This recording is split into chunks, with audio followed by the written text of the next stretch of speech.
Kanthapuram A P Abubakar മുസ്ലിയാരുമായി മുഖ്യമന്ത്രി പിണറായി വിജയൻ കൂടിക്കാഴ്ച നടത്തി. കോഴിക്കോട് മർക്കസ് നോളജ് സിറ്റിയിലായിരുന്നു കൂടിക്കാഴ്ച. കോഴിക്കോട് നിന്ന് ദീപക് ധർമ്മടം വിവരങ്ങൾ നൽകാനായി ചേരുന്നുണ്ട്. ദീപക്, ഇങ്ങനെയൊരു കൂടിക്കാഴ്ചയ്ക്ക് പിന്നിലെ കാരണം എന്തായിരുന്നു? എത്ര നേരം ഈ കൂടിക്കാഴ്ച നീണ്ടുനിന്നു? പൂർത്തിയായോ? Good evening Amrita. ഈ കൂടിക്കാഴ്ച സൗഹൃദ സന്ദർശനമാണ് എന്ന് പറയാം. കാരണം പിണറായി വിജയൻ മുഖ്യമന്ത്രിയും Kanthapuram A P Abubakar Musliyar grand മുഫ്തിയും തമ്മിൽ വളരെ അടുത്ത സൗഹൃദമുണ്ട്. പക്ഷേ എന്നാൽ ഈ വേളയിൽ ഒരു കൂടിക്കാഴ്ചയ്ക്ക് വലിയ രാഷ്ട്രീയ മാനമുണ്ട് എന്നുള്ളതാണ് വസ്തുത. ആനക്കാംപൊയിലിലേക്ക് വയനാട് തുരങ്കപാതയുടെ ഉദ്ഘാടനത്തിന് വേണ്ടി പോകുന്ന ആ പരിപാടിയുടെ ഒരു പാതയിലാണ് ഈ മർക്കസ് നോളജ് സിറ്റി കിടക്കുന്നത്, കൈതപ്പൊയിലിൽ.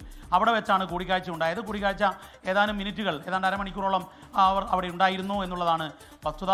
പക്ഷേ ഈ കൂടിക്കാഴ്ചയുടെ രാഷ്ട്രീയ പ്രാധാന്യം, ഒന്ന്, ജമാഅത്ത് ഇസ്ലാമിയെ പിന്തുണക്കുന്നവരെ ഞങ്ങൾ പിന്തുണയ്ക്കില്ല എന്ന കൃത്യമായ രാഷ്ട്രീയ നിലപാട് ഈ സുന്നി എ പി വിഭാഗം എടുത്തിരുന്നു. ആ നിലപാടെടുത്തതിന് ശേഷമുള്ള മുഖ്യമന്ത്രിയുടെ ഒരു കൂടിക്കാഴ്ചയാണ്. അതുകൊണ്ട് തന്നെ ഈ തെരഞ്ഞെടുപ്പ് വേളയിൽ, നിയമസഭാ തെരഞ്ഞെടുപ്പിൽ സ്ഥാനാർത്ഥി നിർണയത്തിലേക്ക് കടന്ന് പ്രചരണത്തിലേക്ക് കാര്യങ്ങൾ നീങ്ങുമ്പോൾ അതിന് വലിയ രാഷ്ട്രീയ മാനമുണ്ട്.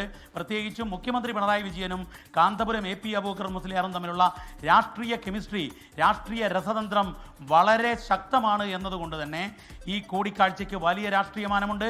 അതിലേറ്റവും പ്രധാനപ്പെട്ട കാര്യം, യു ഡി എഫിനെ പിന്തുണയ്ക്കില്ല എന്ന പരോക്ഷമായ നിലപാട് കാന്തപുരം എ പി വിഭാഗം, സുന്നിയിലെ എ പി വിഭാഗം നേരത്തെ തന്നെ വ്യക്തമാക്കി കഴിഞ്ഞിരുന്നു. അതായത് ജമാഅത്ത് ഇസ്ലാമിയുമായി സഖ്യം ചേരുന്ന വെൽഫെയർ പാർട്ടിയുടെ ആനുകൂല്യങ്ങൾ പറ്റുന്ന, സഹകരണം തേടുന്ന യു ഡി എഫിന് വോട്ട് ചെയ്യില്ല എന്നതാണ് ആ പറഞ്ഞതിൻ്റെ പച്ചയായ രാഷ്ട്രീയം. അതിനുശേഷം മുഖ്യമന്ത്രി പിണറായി വിജയൻ കാന്തപുരത്തെ കാണുമ്പോൾ അതിന് രാഷ്ട്രീയമായ വലിയ മാനമുണ്ട് അമൃത. ഇതിപ്പോൾ സൗഹൃദ സംഭാഷണമാണ്, സൗഹൃദ കൂടിക്കാഴ്ചയാണ് എന്ന് പറയുമ്പോഴും ദീപക്, ഈ വിഷയത്തെ, ഈ കൂടിക്കാഴ്ചയെ പ്രതിപക്ഷം എങ്ങനെയായിരിക്കും നോക്കിക്കാണുന്നത്? അമൃത, ഇതിൽ ഒരു കാര്യം, തെരഞ്ഞെടുപ്പ് വേളയിൽ നടക്കുന്ന എല്ലാ കൂടിക്കാഴ്ചകൾക്കും സൗഹൃദ കൂടിക്കാഴ്ചയാണ്, ആരോഗ്യക്ഷേമം അന്വേഷിക്കലാണ് എന്നൊക്കെയാണ് പതിവായി പറയാറുള്ളത്. എല്ലാ പാർട്ടികളും അതേ രീതിയാണ് പിന്തുടരുന്നത്. നമ്മൾ കണ്ടതാണ്, കഴിഞ്ഞ പ്രാവശ്യം ചില നേതാക്കളെ തെക്കൻ കേരളത്തിൽ യു ഡി എഫ് നേതാക്കൾ കണ്ടപ്പോഴും പറഞ്ഞ വാചകങ്ങൾ ഇതായിരുന്നു. എന്നാൽ ഇത് സൗഹൃദ കൂടിക്കാഴ്ചയാണെന്ന് മുഖ്യമന്ത്രി പിണറായി വിജയനോ മുഖ്യമന്ത്രിയുടെ ഓഫീസോ ഇതുവരെ പറഞ്ഞിട്ടില്ല.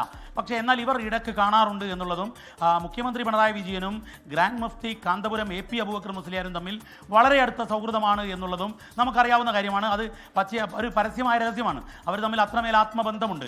പക്ഷേ എന്നാൽ ഈ വേളയിൽ തെരഞ്ഞെടുപ്പിന് വേണ്ടിയുള്ള ഒരുക്കങ്ങൾ നടക്കുന്നു, ഈ ഉദ്ഘാടന മഹാമഹങ്ങൾ വലിയ തോതിൽ നടക്കുന്നു. അത്തരമൊരു സാഹചര്യത്തിൽ ഈ പ്രത്യേകിച്ചും ഗ്രാൻഡ് മസ്ജിദിൽ വെച്ച്, ഈ നോളജ് സിറ്റിയിൽ വെച്ചാണ് കാണുന്നത്. കാന്തപുരം വിഭാഗത്തിൻ്റെ ഏറ്റവും പ്രധാനപ്പെട്ട ഒരു കേന്ദ്രമാണ്. അവിടെ മുഖ്യമന്ത്രി എത്തുന്നു എന്ന് പറയുകയും അവിടെ വെച്ച് കാന്തപുരത്തെ കാണുകയും ചെയ്യുമ്പോൾ അത് കൃത്യമായൊരു സന്ദേശം തന്നെയാണ്. കാരണം ഇടതുപക്ഷത്തോടൊപ്പം, മുഖ്യമന്ത്രിയോടൊപ്പം, പ്രത്യേകിച്ച് മുഖ്യമന്ത്രി പിണറായി വിജയൻ വീണ്ടും ധർമ്മടത്തു നിന്നും മത്സരിച്ചു വരുന്നു. ഇടതു ക്യാമ്പയിന് നേതൃത്വം നൽകുന്നത് മുഖ്യമന്ത്രി പിണറായി വിജയനാണ്, പോളിറ്റ് ബ്യൂറോ അംഗം എന്ന നിലയിൽ, സിറ്റിംഗ് മുഖ്യമന്ത്രി എന്നുള്ള നിലയിൽ. അങ്ങനെ നോക്കുമ്പോൾ അതിൻ്റെ രാഷ്ട്രീയമാനം യു ഡി എഫിലേക്ക് എ പി വിഭാഗത്തിൻ്റെ വോട്ടുകൾ ചോരില്ല എന്ന ഉറപ്പുവരുത്തുക എന്നുള്ളത് തന്നെയാണ്. മാത്രവുമല്ല, ആ കൂടിക്കാഴ്ചയ്ക്ക് മുൻപ്, കുറച്ചുനാൾ മുൻപാണ് ഒരു വലിയ രാഷ്ട്രീയ പ്രസ്താവനയ്ക്ക് എ പി വിഭാഗം തയ്യാറായത്. ജമാഅത്ത് ഇസ്ലാമിയുമായി ഏതെങ്കിലും ബാന്ധവമുള്ളവർക്ക് ഞങ്ങളുടെ വോട്ടില്ല എന്ന പ്രഖ്യാപനം നടത്തിയത്. അതിനുശേഷമുള്ള ഈ കൂടിക്കാഴ്ച ഏത് സൗഹൃദത്തിൻ്റെ പേരിലായാലും അതിലപ്പുറത്തേക്കുള്ള രാഷ്ട്രീയ സൗഹൃദത്തിൻ്റെ വലിയ മാനമുണ്ട് എന്നുള്ളതാണ് വസ്തുത. അമൃത പടിക്കൽ. ശരി. ലോകത്തെവിടെയായാലും ഏത് സമയത്തും 24 വാർത്തകളും ഓഗ്മെന്റഡ് റിയാലിറ്റി പാക്കേജുകളും എക്സ്പ്ലെയിനറുകളും വിശദമായി കാണാൻ ഞങ്ങളുടെ യൂട്യൂബ് ചാനൽ നിങ്ങൾക്ക് സബ്സ്ക്രൈബ് ചെയ്യാം.